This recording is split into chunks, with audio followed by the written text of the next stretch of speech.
हाँ तो दोस्तों, एक्चुअली पार्टनरशिप के बारे में कुछ सीखने वाले अपने। पार्टनरशिप में बहुत सारे चैप्टर्स हैं। अपन फंडामेंटल पढ़े हैं, गुडविल पढ़े हैं, change in profit sharing ratio पढ़े हैं, एडमिशन, रिटायरमेंट, डेथ। एक लास्ट चैप्टर है पार्टनरशिप का, ये डिसोल्यूशन ऑफ फर्म, हिंदी में बोलते हैं फर्म का विघटन। डिसोल्यूशन वाले क्वेश्चन बनाने के लिए कौन कौन से प्रोसीजर फॉलो करने पड़ते हैं, टेक्निक क्या होगा, पूरा समझाने वाला हूँ और एक क्वेश्चन भी सॉल्व करके बताऊंगा। मैंने पहले से कुछ फॉर्मेट लिख के रखा है। बेसिकली जब डिसोल्यूशन के चैप्टर में पहुंचेंगे ना, स्टार्टिंग में कुछ जर्नल एंट्री वाले थ्योरी क्वेश्चंस होंगे, मतलब उसमें जर्नल प्रेजेंट करना पड़ता है और कई लोग पहले उसको सिखाते हैं, फिर ये अकाउंट्स वगैरह में आते हैं। लेकिन सबसे बेस्ट तरीका होता है पहले अकाउंट सीखो, इससे जर्नल सीखना भी आसान हो जाएगा। तो पहले कुछ प्रोसीजर समझना, उस प्रोसीजर को समझेंगे, कौन सा चीज़ किस अकाउंट में जाएगा, कैसे क्या प्रोसेस दोहराना है, वो सब करेंगे तो इससे पूरा बन जाएगा। ठीक है, तो ध्यान से सुनते जाना। हर क्वेश्चन में एक बैलेंस शीट दिया रहेगा और बोलेगा फर्म डिसॉल्व हुआ, मतलब फर्म बंद हो गया। जब फर्म बंद होता है तो फर्म में बहुत सारे एसेट्स होते हैं, बहुत सारे लाइबिलिटीज होते हैं। हमें क्या करना है, सारे एसेट्स को बेचना है और सारे बाहर वाले लाइबिलिटीज को पेमेंट करना है। फिर बचा कुचा पैसा पार्टनर्स लोग बांट के आपस में घर ले जाएंगे। पूरा बिजनेस बंद, पार्टनर्स खुश, अकाउंट्स भी क्लोज। ये प्रोसीजर होता है। करना भी यही है यहाँ पे, लेकिन अकाउंट्स के फॉर्म में। ठीक है, और उसके लिए मैं बताने वाला हूँ क्या प्रोसीजर होगा। जैसे मैंने एक सीबीएसई की बुक का क्वेश्चन लिया है, सीबीएसई की बुक से वीके मतलब टीएस ग्रेवाल का क्वेश्चन है, क्वेश्चन नंबर 33।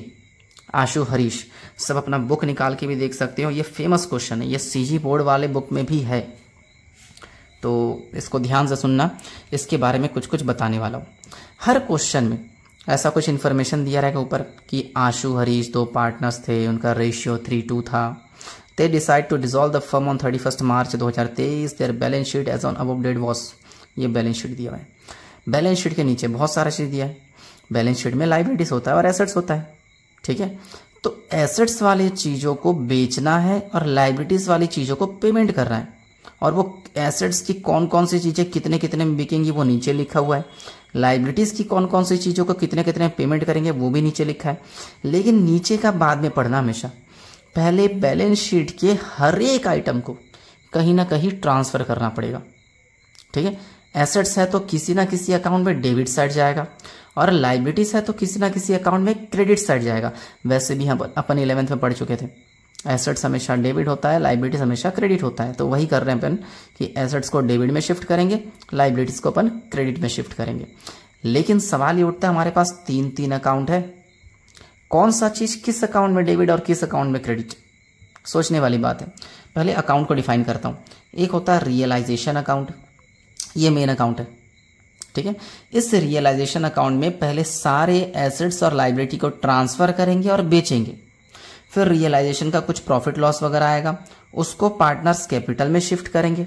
फिर कैपिटल का जो आंसर आएगा उसको कैश में शिफ्ट करेंगे। फिर अगर कैश के दोनों साइड का टोटल अगर इक्वल आ गया, मतलब हमने पूरा सही बनाया है। ठीक, पहले रियलाइजेशन, इसमें एसेट्स और लाइबिलिटीज ट्रांसफर करके बेचेंगे, प्रॉफिट लॉस निकालेंगे। कैसे करना है बता दूंगा। पार्टनर्स कैपिटल में यहाँ का जो प्रॉफिट लॉस का आंसर वगैरह आया और कोई पार्टनर कुछ एसेट्स लाइबिलिटी टेक ओवर कर लिया, उसको शिफ्ट करेंगे। फिर इसका जो आंसर आएगा उसको कैश में शिफ्ट करेंगे, कैश टैली हो जाएगा, आंसर आ जाएगा। बेसिक प्रोसीजर ये है। ये कुछ बड़े क्वेश्चन भी आएंगे जिसमें पार्टनर्स करेंट अकाउंट, पार्टनर्स का लोन अकाउंट, बहुत कुछ बोलेगा। तो धीरे धीरे 2-3 वीडियो और देखेंगे तो उसमें कवर करेंगे। पहले मैं एक ईजी क्वेश्चन ले रहा हूँ ताकि समझ में सबको आए। ठीक, चलो मैं बैलेंस शीट के बारे में कुछ कुछ बताता हूँ। आशु हरीश पार्टनर्स थे, 3:2 का रेशियो। ठीक, क्वेश्चन नंबर 33 चाहो तो बुक से खोल के देख सकती हो या चाहो इसी वीडियो में देख लो। सबसे पहले लाइबिलिटी साइड कैपिटल दिया है। पहले दिमाग में ये रखना कि लाइबिलिटी वाली चीजें कहीं ना कहीं क्रेडिट में जाएंगी, या तो रियलाइजेशन में क्रेडिट, या तो पार्टनर्स कैपिटल में क्रेडिट, या तो कैश में क्रेडिट। कैश की जगह बैंक भी लिख सकते हो। ठीक है, मैंने कैश क्यों लिखा है बाद में समझाऊंगा। ठीक है, कहीं ना कहीं क्रेडिट में लाइबिलिटी वाली चीज, या तो यहां या तो यहां या तो यहां। ठीक, और एसेट्स वाली चीजें जो हैं वो कहीं ना कहीं डेबिट, या तो रियलाइजेशन में डेबिट, या तो पार्टनर्स कैपिटल में डेबिट, या तो कैश में डेबिट। ऐसे याद रखना। 1 मिनट, लाइटिंग कम है। तो कैपिटल वाली चीजें कैपिटल में जाएंगी, सिंपल सी बात है। कैपिटल दिया देखो, आंशु का 1,08,000, हरीश का 54,000। इनको यहाँ कैपिटल में बाय बैलेंस के नाम से लिख देंगे दोनों को, ठीक। अच्छा, कुछ बांटने लायक अगर चीज हुआ, जैसे जनरल रिजर्व हो गया, पीएल अकाउंट हो गया, WCR हो गया, ऐसा कुछ बांटने लायक अगर मिल जाए, वो भी पार्टनर्स कैपिटल में क्रेडिट साइड बांटेंगे। सिंपल सी बात है, कैपिटल आएगा और बांटने वाली चीजें आएंगी कैपिटल अकाउंट में, ठीक। अच्छा, और जो प्योर लाइबिलिटीज होता है, लाइबिलिटी साइड कुछ लाइबिलिटी भी होगा ना, प्योर लाइबिलिटी जैसे किसी का बैंक का लोन दिया हुआ है, क्रेडिटर दिया है, बिल्स पेबल दिया है, आउटस्टैंडिंग एक्सपेंस है ना, ऐसा कुछ लाइबिलिटी वगैरह दिया हो रहेगा, EPF एम्प्लॉयज प्रोविडेंट फंड, ऐसा कुछ अगर दिया रहेगा, रियलाइजेशन में क्रेडिट साइड शिफ्ट करना। भाई लाइबिलिटी वाली क्रेडिट साइड जाएगा कहाँ, या तो यहाँ क्रेडिट, या तो यहाँ क्रेडिट, या तो यहाँ क्रेडिट। मैं डिफाइन करने की कोशिश कर रहा हूँ कि कौन सा चीज कहाँ क्रेडिट में आएगा। अगर प्योर लाइबिलिटीज है, जैसे क्रेडिटर हो गया, बैंक ओवरड्राफ्ट हो गया, बैंक लोन हो गया, है ना, बिल्स पेबल, आउटस्टैंडिंग, ऐसी प्योर लाइबिलिटी जो पार्टनर से रिलेटेड नहीं है, वो यहाँ रियलाइजेशन में क्रेडिट। और जो पार्टनर्स से रिलेटेड लाइबिलिटीज है, जैसे कैपिटल हो गया, कुछ बांटने वाली चीजें हो गई, ये वो सब पार्टनर्स कैपिटल अकाउंट में क्रेडिट। और कैश में आएगा अगर किसी पार्टनर का लोन है, और क्वेश्चन में बाद में पढ़ के देखेंगे कि लोन को पेमेंट करना है, तो कैश अकाउंट में क्रेडिट साइड आएगा, ठीक है। तो लोन वगैरह होगा तो देखेंगे, ऐसा क्वेश्चन आने वाला है बाद में, तो उसको बताऊंगा, अभी टेंशन मत लो, ठीक है। यहाँ पे प्योर लाइबिलिटीज, यहाँ पे सारे पार्टनर से रिलेटेड चीजें, और यहाँ पे किसी का लोन वोन हुआ तो, किसी पार्टनर का लोन हुआ तो, ठीक, लाइबिलिटी कवर हो गया। एसेट्स में देखो बहुत सारे एसेट्स दिख रहे होंगे, इनमें जो जो प्योर एसेट्स है, जो बेचने लायक एसेट्स है, वो सब रियलाइजेशन में डेबिट साइड शिफ्ट करेंगे। बिल्डिंग हो गया, मशीन हो गया, फर्नीचर हो गया, स्टॉक, डेटर, बिल्स रिसीवल, बहुत सारे एसेट्स होते हैं, सब रियलाइजेशन में डेबिट साइड, ठीक। फिर पार्टनर्स कैपिटल में कुछ बांटने लायक चीजें, जैसे कभी कभी रहता है ना, एडवर्टाइजमेंट सस्पेंस हो गया, PL अकाउंट भी दिया रहता है, वो सब चीज पार्टनर्स कैपिटल में डेबिट साइड जो भी रेशियो होगा उसमें बांट देंगे, ठीक। और कैश अकाउंट में डेबिट साइड कैश बैलेंस, हर क्वेश्चन में रहेगा कैश बैलेंस को, सिंपल सी बात है, एक शॉर्टकट तरीका बता रहा हूँ।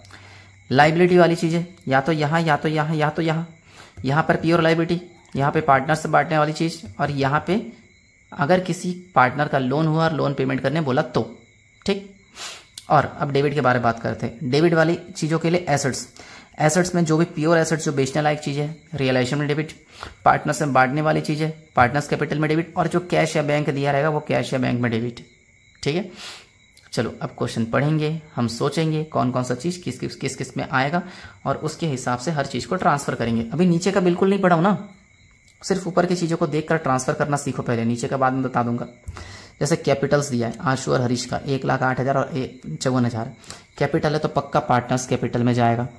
इसको हमेशा बाय बैलेंस के नाम से लिखते हैं, पिछले चैप्टर में भी पढ़ चुके थे। कितना कितना दिया है, 1,08,000 और 54,000।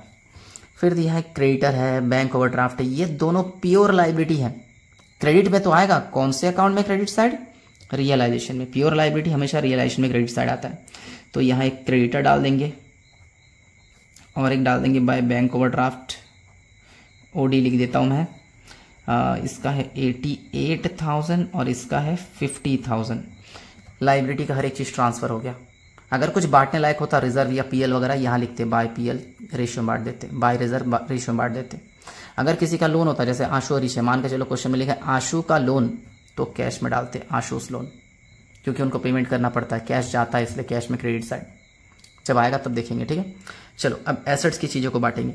एसेट्स में नाम पढ़ो, बिल्डिंग है, मशीन है, फर्नीचर है, स्टॉक है, इन्वेस्टमेंट है, डेटर है, और एक कैश है।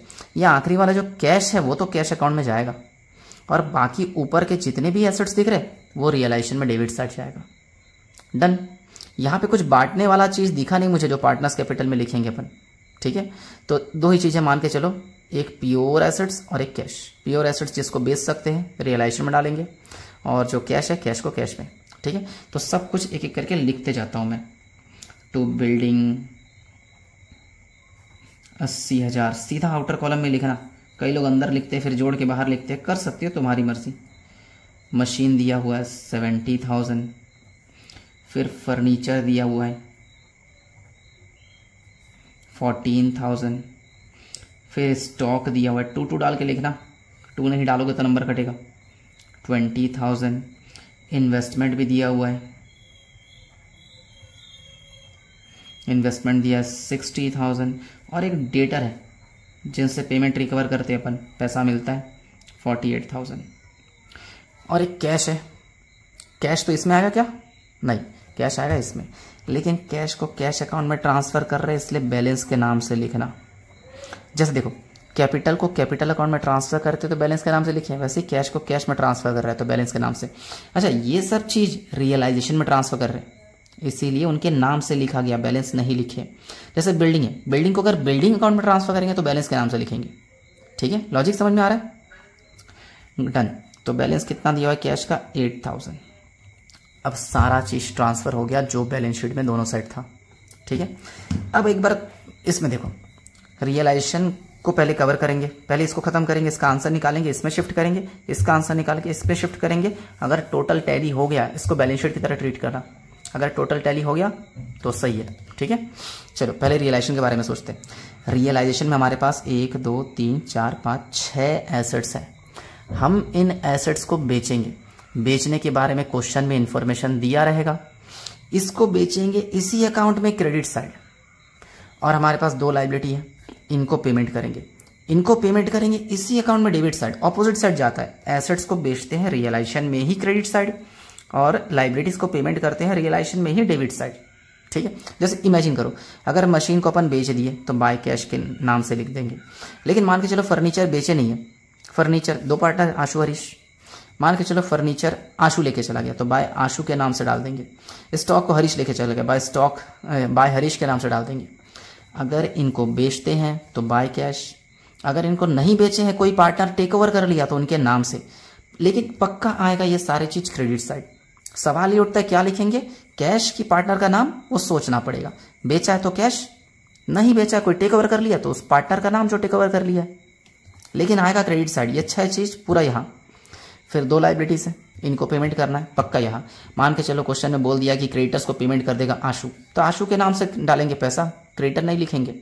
हाँ ऐसा लिखा है, मान के चलो क्रेडिटर्स को पेमेंट किया लेकिन कौन किया है मालूम नहीं, पूरे फर्म की तरफ से पेमेंट हुआ है, तब कैश लिखो। जैसे एसेट्स का बताया मैंने, या तो कैश या तो पार्टनर का नाम, वैसे ही लाइबिलिटीज का है, या तो कैश पेमेंट होगा या तो कोई पार्टनर पेमेंट करेगा। क्वेश्चन के इन्फॉर्मेशन के हिसाब से चलेंगे। ठीक है, इन सब के अलावा हमें कभी कभी क्वेश्चन में रियलाइजेशन एक्सपेंस दिया रहता है। अगर रियलाइजेशन एक्सपेंस दिया रहेगा तो रियलाइजेशन एक्सपेंस को डेबिट साइड लिखना पड़ेगा। अगर फर्म की तरफ से पे हो रहा है तो कैश, अगर फर्म की तरफ से पे नहीं हो रहा, आशु या हरीश पे कर रहा है तो आशु या हरीश के नाम से। ठीक है, पहले इस अकाउंट में आएंगे फिर इनका और इनका सोचेंगे, तो सिर्फ इसी पे फोकस करना फिलहाल रियलाइजेशन। मैं क्वेश्चन के नीचे का इन्फॉर्मेशन पढ़ रहा हूँ, हर एक चीज को समझने की कोशिश करना। ठीक, क्वेश्चन बुक से भी देख सकते हो अगर क्लियर नहीं आ रहा हो तो। Ashu is to take over the building at 95,000 and machine and furniture is taken over by Harish at the value of 80,000। Line से ध्यान से पढ़ना, आशु टेक ओवर कर रहा है बिल्डिंग को 95,000 में, एंड यहां से अलग सेंटेंस है, एंड के बाद से मशीनरी और फर्नीचर टेक ओवर कर रहा है कौन? हरीश, वो भी दोनों मिलाकर 80,000 में। तो भाई हमारे पास बिल्डिंग है, यहाँ पे बिल्डिंग को कोई लेके जाएगा, पेमेंट करेंगे तो यहाँ पे आएगा, कौन लेके जा रहा है? आशु। तो लिखने का तरीका क्रेडिट साइड लिखते हैं बाय डालकर, तो ऐसा लिख देंगे आशुस कैपिटल अकाउंट क्या लेके जा रहा है? बिल्डिंग। और कितने में लेके जा रहा है? 95,000 क्वेश्चन में दिया हुआ, ये 80,000 ओल्ड वैल्यू था, आशु टेक ओवर कर रहा है 95 में, तो 95 ही लिखना। ठीक है, फिर बोल रहा है मशीन और फर्नीचर को टेक ओवर कर रहा है हरीश। ठीक है, तो मैं 2 लाइन छोड़ देता हूं, अगर कुछ और लिखना पड़ जाए तो हरीश ले रहा है तो हरीश के नाम से, हरीश का कैपिटल अकाउंट, मेरे पास जगह कम है मैं बस CAP लिख रहा हूँ, कैपिटल अकाउंट पूरा लिखना पड़ता है। हाँ, हरीश क्या क्या ले रहा है देख सकते हो फिर से, मशीन एंड फर्नीचर 2 भी मिलाकर 80,000 में, तो शॉर्टकट में लिख देता हूँ machine and furniture 80,000 inner column में। ठीक है, फिलहाल इनर कॉलम में लिख रहा हूँ, अल्टीमेट अमाउंट बाहर बाद में लिखूंगा। ठीक है, समझ जाओगे, आगे देखो। और Ashu agreed to pay creditors and Harish agreed to meet bank overdraft. देखो 2 लायबिलिटी है, क्रेडिटर और एक बैंक ओवरड्राफ्ट है ना। आशु क्रेडिटर्स को पे कर रहा है और बैंक ओवरड्राफ्ट को हरीश पे कर रहा है, तो क्रेडिटर्स यहां पर है तो यहां पे पेमेंट होगा, कौन पे कर रहा है? आशु, तो आशु के नाम से आशुस कैपिटल अकाउंट क्रेडिटर लिख देंगे। लेकिन ये अमाउंट बोला नहीं है कितना पे कर रहा है, तो जितना था उतना ही पे करना। जैसे बिल्डिंग का बोला था 95, मशीन फर्नीचर इन दोनों का मिला के बोला था 80, लेकिन क्रेडिटर के बारे में कोई इन्फॉर्मेशन दिया नहीं है, बस आशु पेमेंट कर रहा है तो 88 पूरा पेमेंट करो।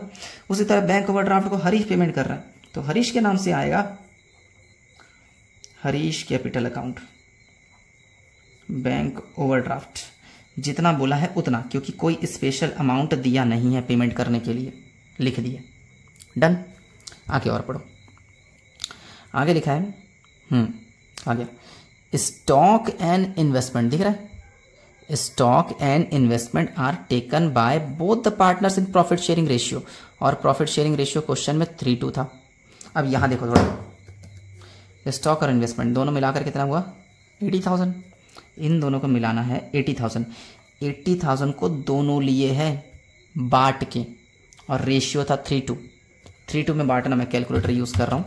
80,000 है टोटल दोनों का, 80,000 को 3:2 में बांटना है, मतलब डिवाइड बाय 5 × 3, यानी आशु लेके जाएगा 48,000 का स्टॉक इन्वेस्टमेंट, है ना, और हरीश ले जाएगा 32,000 का स्टॉक इन्वेस्टमेंट। रेशियो में बांट देना 80,000 को, आशु में डाल देना 48, हरीश में डाल देना 32 बांटने के बाद, ठीक है। तो यहाँ पे शॉर्टकट में लिख रहा हूँ स्टॉक एंड इन्वेस्टमेंट, ये आएगा तुम्हारा 48,000 में लेके चला गया, और फिर से स्टॉक एंड इन्वेस्टमेंट ये लेके जाएगा 32,000 में। हमने खास कुछ नहीं किया, स्टॉक इन्वेस्टमेंट को ऐड किया, रेशियो में बांट दिया, आशु का 3 रेशियो, इसका 2 रेशियो, 48 32 डन। ठीक, और आगे बढ़ते, आगे लिखा है डेटर्स रियलाइज 46,000, डेटर को पेमेंट कर दिया, मतलब डेटर से पेमेंट रिसीव हुआ 46, डेटर यहाँ 48 दिख रहा है, इसका पेमेंट हुआ है मतलब पेमेंट रिसीव हुआ है तो पक्का क्रेडिट साइड आएगा, लेकिन इस पॉइंट में बोला नहीं है कि किसने टेक ओवर किया, तो ये मान के चलना फर्म के पास पैसा आया है, पैसा आया है तो बाय कैश। देखो इन सब चीजों में बिल्डिंग, स्टॉक, इन्वेस्टमेंट कोई ना कोई टेक ओवर करके ले गया, बांट के ले गया, तो उनके नाम के नीचे, अगर किसी में कुछ नहीं दिया है तो कैश के नीचे लिखना, जिसका कोई नहीं उसका कैश, ऐसा सोच के चलो, ठीक है। 48,000 का स्टॉक डेटर था, लेकिन रिकवर कर रहे अपन 46,000, तो 46,000 लिखो, स्पेशल अमाउंट बोला है, ठीक है। उसके बाद क्वेश्चन में दिख रहा है expense of realisation amounting ₹3,000, expense और रियलाइजेशन मैंने कहा था हमेशा डेबिट में आएगा, लेकिन किसी का नाम नहीं दिया है, जब नाम नहीं दिया है तो कैश के नाम से लिखेंगे, सिंपल सी बात है, कैश अकाउंट डाल देना, नीचे रियलाइजेशन एक्सपेंस, मेरे पास जगह कम है मैं रियलाइज लिख दिया, ठीक है। 3,000 पेमेंट हुआ है। चलो जितना भी इंफॉर्मेशन क्वेश्चन में दिया था सारा यूज कर लिया, ठीक। अब एक बार हमेशा चेक कर लिया ना, क्या सारे एसेट्स बिक चुके, क्या सारे लाइबिलिटीज पेमेंट हो चुके, चलो चेक करते। बिल्डिंग चला गया, मशीन और फर्नीचर दोनों एक साथ चला गया था, हरीश लेके चला गया था, स्टॉक इन्वेस्टमेंट दोनों ने लेके चला गया बांट के, डेटर भी चला गया, तो यहाँ के सारे एसेट्स कवर हो गए।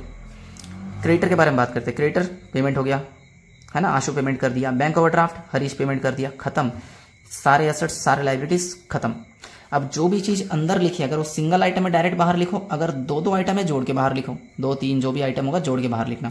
यहाँ सिंगल आइटम है 88,000 बाहर लिख दिए, यहाँ भी सिंगल आइटम है 50,000 बाहर, यहाँ 3,000, यहाँ इन दोनों को जोड़ के देख लेता हूँ 95,000 प्लस 48,000, यह आ रहा है हमारा 1,43,000, ठीक है। और यहाँ भी 2 हो गए 80,000 प्लस 32,000, यहाँ आएगा 1,12,000, और ये सिंगल आइटम है, इसको डायरेक्ट बाहर, ठीक है। बहुत सारा काम हो चुका है, अब खास कुछ नहीं करना है, यहाँ का ऐड यहाँ का ऐड, दोनों का आपस में माइनस, यहाँ कम होगा तो यहाँ आंसर लिखेंगे, यहाँ कम होगा तो यहाँ आंसर लिखेंगे, डन। चलो शुरू करते, पहले मैं क्रेडिट का ऐड कर रहा हूँ। क्रेडिट में 88,000 प्लस 50,000 प्लस 1,43,000 प्लस 1,12,000 प्लस 46,000, यहाँ आ गया 4,39,000, ठीक है। क्रेडिट का टोटल 439, मैं यहाँ कहीं रफ में लिख लेता हूँ 4,39,000, ठीक है। अब डेबिट का टोटल करते हैं, 80,000 70,000 14,000 20,000 60,000 48,000 88,000 50,000 और एक 3,000, इधर आ रहा है मेरा 433 डेबिट का। क्रेडिट में 439, डेबिट में 433, कम किस साइड है, डेबिट में। कितना कम है माइनस करके देख लेते हैं, 6,000 कम है डेबिट में, तो डेबिट में 6,000 आंसर आएगा। और आंसर को, इसका आंसर शिफ्ट करते इस अकाउंट में, तो आंसर में इस अकाउंट का नाम लिखना पार्टनर्स कैपिटल अकाउंट, ठीक है, हमेशा, चाहे आंसर यहाँ है चाहे यहाँ है, पार्टनर्स कैपिटल लिखना। Partners capital account.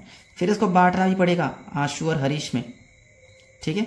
बांटने के लिए पूरा डिटेल में नहीं लिख रहा हूं मैं, रेशियो है 3:2 यानी 3/5, 2/5 बांट के अंदर ही लिख देना।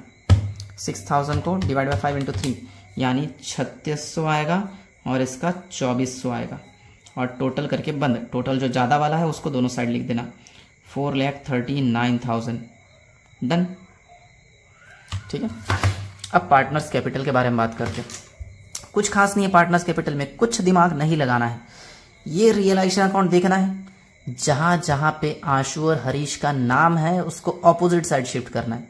अगर आशु का नाम कहीं पर डेबिट में दिख जाए तो क्रेडिट में शिफ्ट करो, अगर आशु का नाम कहीं पर क्रेडिट में दिख जाए तो डेबिट में शिफ्ट करो। उसी तरह हरीश का भी देख लो, अगर किसी का भी नाम डेबिट में है तो क्रेडिट में शिफ्ट होगा, क्रेडिट में है तो डेबिट में शिफ्ट होगा। बस इतना सोच के चलना और कुछ नहीं, ठीक है। चलो, सबसे पहले बैलेंस लिखा हुआ था, अच्छी बात है।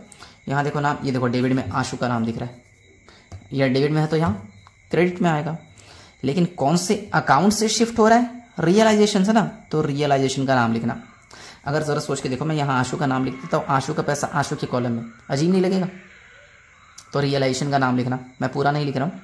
अच्छा, आशु भी है हरीश भी है, आशु में 88, हरीश में 50, ये दोनों डेबिट में है तो दोनों का क्रेडिट में। बार बार रियलाइजेशन क्यों लिखोगे यार, एक ही लाइन में दोनों निपटा दो। इसका 88, इसका 50, डन। और कहीं पर हाँ, फिर से आंसर जो आया था इसमें भी आशु हरीश का नाम है, देखो ये भी डेबिट में है तो ये भी क्रेडिट में शिफ्ट होगा। फिर से बाय रियलाइजेशन, क्योंकि रियलाइजेशन अकाउंट से शिफ्ट हो रहा है ना, इसीलिए इसका 3600, इसका 2400। क्लियर? अब देखो तो क्रेडिट में है, हाँ क्रेडिट में आशु का नाम है 1,43,000, हरीश का नाम है 1,12,000। क्रेडिट में है तो पक्का डेबिट में आएगा। कौन से अकाउंट से आ रहा है? रियलाइजेशन, तो लिखेंगे रियलाइजेशन टू रियलाइजेशन 1,43,000 और इधर 1,12,000। डन। अब ध्यान से सुनना, जिस साइड कम होगा इसका आंसर इसमें शिफ्ट करना पड़ता है, जिस साइड कम होगा उस साइड कैश लिख देना, क्योंकि कैश अकाउंट में शिफ्ट करना है, ठीक है। देखो तो आशु में पहले हरीश का क्रेडिट साइड का टोटल लगा लेते हैं, 108,000, 88,000 और 3,600। इस साइड आया मेरा 1,99,600 इस साइड, और इस साइड है हमारा 1,43,000। पक्का इस साइड करना है 143,000, 43,000। तो 56,600 बच रहा है इस साइड, 56,600 इसको लिख देंगे कैश। और टोटल में जो ज़्यादा वाला अमाउंट था उसको लिख देना। टोटल आया था कितना, भूल गया, 143,000, तो 199,600 था, ठीक है। इसी तरह हरीश का देखते हैं। हरीश का क्रेडिट में 54,000 प्लस 50,000 प्लस 2,400, इस साइड है 1,06,400 और यहाँ पे ज़्यादा दिख रहा है मेरे को 1,12,000। क्रेडिट में कम है इस बार, तो क्रेडिट में आएगा, माइनस करके देख लेते हैं, 1,12,000 तो क्रेडिट में आएगा 5,600। इसको लिख देंगे बाय कैश, क्योंकि कैश अकाउंट में शिफ्ट होगा इसका आंसर। 1,12,000 दोनों साइड का टोटल। डन। चलो, चाहो तो आंसर वेरीफाई कर सकते हैं, कुछ आया होगा। देखो, फाइनल पेमेंट आशु से 56,600 और amount bought in by Harish 5600, देख रहे हैं, ठीक। अब कैश, कैश तो और भी आसान है, कोई दिमाग नहीं लगाना है। अपन इससे पहले 2 अकाउंट बना चुके, एक रियलाइजेशन और एक पार्टनर्स कैपिटल। इन दोनों अकाउंट में जहां जहां पर कैश दिखे, कैश अकाउंट में ऑपोजिट साइड शिफ्ट कर दो। अगर यहाँ कहीं पर कैश डेबिट में दिखता है तो कैश क्रेडिट में जाएगा, क्रेडिट में दिख रहा है तो डेबिट में आएगा। यहाँ कहीं कैश दिख रहा है डेबिट में तो यहाँ क्रेडिट में जाएगा, अगर यहाँ दिख रहा है तो यहाँ डेबिट में आएगा। बस ऐसे सोच के चलना है, दोनों अकाउंट से कैश शिफ्ट करना है उल्टे साइड, ठीक है। देखो कैश डेबिट में है कि नहीं, पहले रियलाइजेशन, ये दिख रहा है मेरे को 3,000 का कैश, यहाँ डेबिट में है तो यहाँ क्रेडिट में आएगा। कौन से अकाउंट से आ रहा है? रियलाइजेशन, तो लिख देंगे रियलाइजेशन अकाउंट 3,000, ठीक है। यहाँ देखो कैश है कि नहीं, कैश है, हाँ है 46,000। यहाँ क्रेडिट में है तो पक्का यहाँ डेबिट में आएगा। कौन से अकाउंट से आ रहा है? रियलाइजेशन से 46,000। फिर उसी तरह इसकी बात करते हैं, यहाँ भी कैश दिख रहा है, देखो डेबिट में है, डेबिट में किसका है? आशु का है ना, यहाँ डेबिट में है तो यहाँ क्रेडिट में आएगा। लेकिन आशु के अकाउंट से आ रहा है तो आशु का नाम डालना, आशुस कैपिटल अकाउंट 56,600। और यहाँ भी देखो कैश है, हरीश में है, हरीश के क्रेडिट में है तो यहाँ डेबिट में आएगा, लेकिन हरीश के अकाउंट से आ रहा है तो हरीश का नाम डालो, हरीश कैपिटल अकाउंट 5,600। सारा चीज़ ट्रांसफ़र कर दिए, इसमें से कैश इसमें शिफ्ट कर दिया। टोटल कर लेंगे, अगर इक्वल आ गया तो खुश हो जाना कि हमने सही बनाया। 8000, 46,000 और 5600, इस साइड का आ रहा है 59,600, इस साइड का देख लो 56,600 प्लस 3000, 59,600। डन। हर क्वेश्चन ऐसा बनेगा, ठीक है। मैं 2-3 क्वेश्चन और समझाने वाला हूँ, ठीक है। लेकिन इस क्वेश्चन में जो प्रोसीजर अपनाया है ना, उस प्रोसीजर को हर क्वेश्चन में फॉलो करोगे तो इजीली बनेगा। इस क्वेश्चन को नोट कर लिया रहना, और कोई डाउट होगा तो मुझसे पूछ लिया रहना, ठीक। मिलते हैं अगले वीडियो में।